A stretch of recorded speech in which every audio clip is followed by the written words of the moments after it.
Le prochain numéro de Guerre et Histoire, le numéro 11 qui sera en kiosque le 15 février prochain, portera sur la bataille de Stalingrad. Alors qu'y a-t-il de neuf finalement à dire sur une bataille qui semble bien connue maintenant?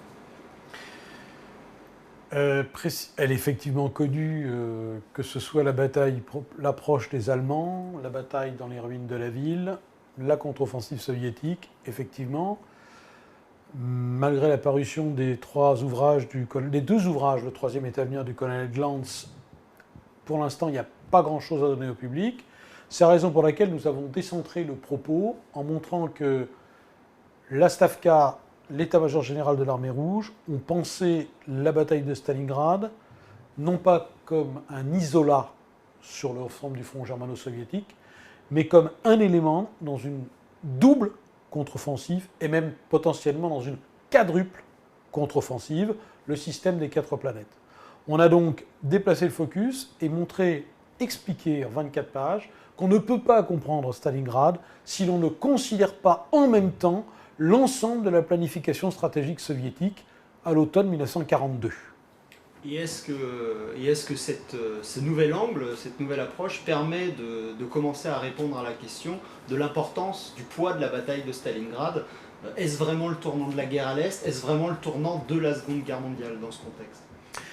Je vais répondre en deux temps, si vous le permettez. Le premier, c'est on a un éclairage nouveau dans la mesure où on apprend que Staline a ordonné, mais l'état-major général à Moscou, Zhukov, Vassilevski ont suivi parce qu'ils sont d'accord avec cette stratégie des offensives multiples. Il y a une très grosse offensive, au moins aussi importante par les moyens que Stalingrad, qui est ordonnée à Rjev. Cette offensive, Rjev, c'est un saillant dans le front allemand qui s'avance jusqu'à 200 km de Moscou, dans la partie nord-centre du front germano-soviétique. Là, les soviétiques devaient frapper un premier coup au 15 octobre pour des raisons que nous explicitons dans le dossier. Ils ont reculé d'un mois. Toujours est-il qu'au moment où se déclenche la contre-offensive de Stalingrad, la fameuse opération Uranus, les Allemands en ont une deuxième, au moins aussi importante, sur les bras, la bataille de Rjev. On a considéré les deux en même temps et on comprend beaucoup mieux pourquoi les Allemands ont échoué, pourquoi les Soviétiques ont réussi à Stalingrad et pourquoi ils ont misérablement échoué à Rjev. Mais il faut conceptuellement les englober les deux dans un même raisonnement pour comprendre ce qui s'est passé. Maintenant, je vais répondre à la seconde partie de votre question. Est-ce que la bataille de Stalingrad est, comme on l'a dit, le tournant de la Seconde Guerre mondiale? Je dirais que chaque auteur y va de son tournant. D'abord, remarquons que le front germano-soviétique, même s'il est massif par les effectifs qu'il mobilise, c'est pas toute la Seconde Guerre mondiale. En même moment, il y a un conflit majeur dans le Pacifique, il y a des théâtres dissecondaires qui sont néanmoins importants en Afrique, il y a un théâtre aérien qui se joue au-dessus de l'Allemagne. Donc, la bataille de Stalingrad, c'est un élément dans un ensemble plus large. Si on raisonne sur le strict plan du conflit germano-soviétique, je ne pense même pas que Stalingrad soit la bataille décisive. Pour moi, la bataille décisive, c'est, je l'ai dit après bien d'autres, c'est la bataille de Moscou. Dans la mesure où cette bataille qui est de décembre 1941, l'hiver 41, cette bataille enlève à Hitler sa seule carte qui était d'abattre l'armée rouge d'un coup d'un seul, dans une campagne éclair de 6 mois. À partir du moment où il n'y arrive pas, où il ne détruit pas l'armée rouge et où surtout il ne déstabilise pas le régime stalinien, moi je pense que les carottes sont cuites, le Reich n'a plus la moindre chance de gagner. Après, on va voir décliner peu à peu la capacité d'offensive et la capacité du Reich à reprendre Alors, finalement, qu'est-ce qui se joue à cet hiver 42-43? Au niveau militaire, l'Allemagne perd une armée.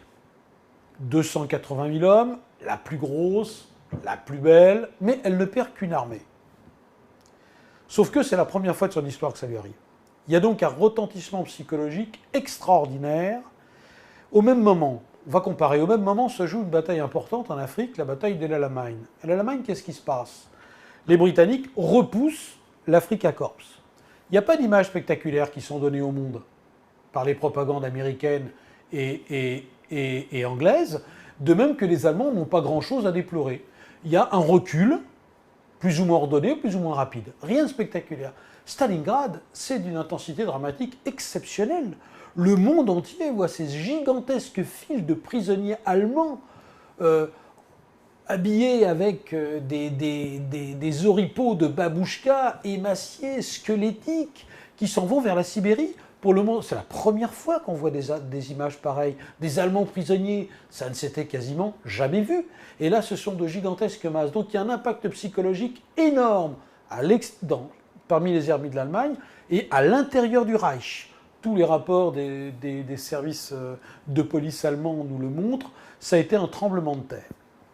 Et puis, il y a un impact politique, qui n'est peut-être pas suffisamment mis en valeur, c'est qu'à Stalingrad, l'Axe, c'est-à-dire la coalition d'États qu'Hitler avait assemblée autour de lui, va prendre une gifle terrible.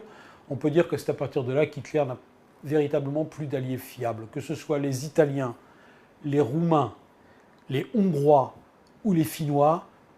Ils ont clairement compris que l'Allemagne avait perdu la guerre. Ils vont tout faire pour limiter leur engagement et retirer leur bille de cette aventure qui, militairement, semble pour eux déjà perdue. C'est pas rien, c'est considérable. Donc, je donne rendez-vous aux lecteurs de Guerre et Histoire dans leur kiosque préféré le vendredi 15 février pour l'apparition du numéro 11 de Guerres et Histoire, la bataille de Stalingrad, une vision nouvelle. Merci.